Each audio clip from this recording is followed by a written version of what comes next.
Any nosy be kosa indray nahatratrarana sambo saika iondrana antsokosoko tany Mayotte tao Matsinjo nosy be ny alatsinainy teo.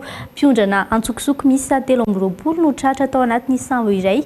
Tsy misy anarana ary tsy misy taratasy avokoa na ny sambo na ny mpandeha. Nikasa hitondra rongony 7 gony sy toaka tamin'ny tavoahangy 15 gony ihany koa ity sambo ity. Efa eo am-pelatanan'ny gendarmerie ao nosy be moa ny raharaha mahakasika izay ary ny anja Andriantsosy Andriaramanana kosa no mitatra amintsika ny andindininy.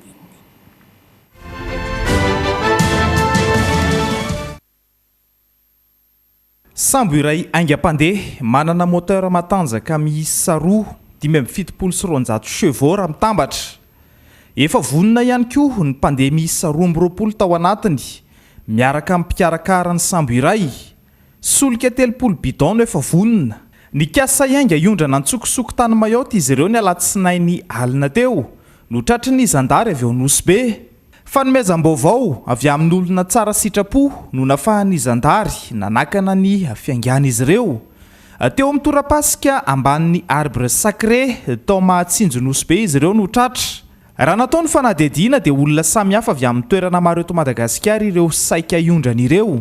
Misy avy any Toliary, avy any Mandritsara, ny sasany avy any Antsohihy, Ambanja ary nisy koa ny avy ao nosy be. Efa nisy lany volatra amin'ny ray tapitrisa ariary tamin'ireo mpiondrana antsokosoko ireo raha ny fanazavana. Efa intelo saika iainga ity sambo tsy misy anarana ity no sady tsy misy taratasy.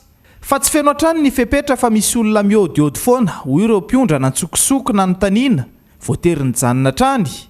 Nipetraka tany amin'ny hotely ny akamaroan'ny mpandeha. Efa tany amin'ny fiandohana ity volana ity no nikasa andeha ny sambo saingy tsy lasa foana. Izao tratra izao ny farany. Nikasa moka rongony sy toaka ihany koa ity sambo ity raha ny fanazavany ny gendarmerie-pirenena tao nosy be.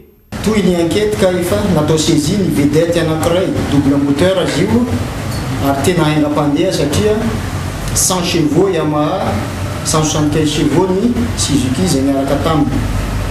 Toy ny fanadihadiana nataon'ny gendarmerie teto nosy be ka nangataka ny atao hoe extension des compétences izay nisorana ny procureur de la république na eto toerana izany na any amin'ny Ambanja dia nanome lalana anay nanohy ny fanadihadiana tany Ankify dia amin'ny toerana atao hoe douane ao amin'ny district any Ambanja izy io dia nahitana zava-mahadomelina 7 gony izay saika hoentina any amin'ny